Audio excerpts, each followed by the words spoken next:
এবার অভয়া মঞ্চ নিয়ে বিস্ফোরক অভয়ার বাবা। তিনি বলছেন যে এই অভয়া মঞ্চকে পরিচালনা করে আসলে বামেরা এবং বামেদের হাত ধরেই এই অভয়া মঞ্চকে রাজনীতির দিকে ঠেলে দেওয়া হয়েছিল। অন্যদিকে তিনি এও জানান নবান্ন অভিযানে প্রত্যেকটা রাজনৈতিক দলকেই আহ্বান করা হয়েছিল, এমনকি ডাকা হয়েছিল বামেদের, অভয়া মঞ্চকেও বলা হয়েছিল, কিন্তু তারা এই মিছিলে আসলে এই অভয়া মঞ্চকে সামনে রেখে পুরোটাই পরিচালনা করছে বামেরা।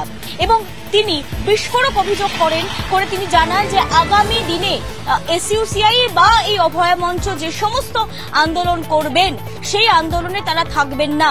আমরা জানি গত 1 বছর আগে এই অভয়া মঞ্চ তৈরি করা হয়েছিল এবং এই অভয়া মঞ্চ ছিলেন বেশ কয়েকজন চিকিৎসকও। খোদ অভয়ার বাবার হাত ধরেই সামনে বা প্রকাশ্যে চলে এলো এই তৃণমূল এবং বামেদের শ্রেণী তত্ত্ব।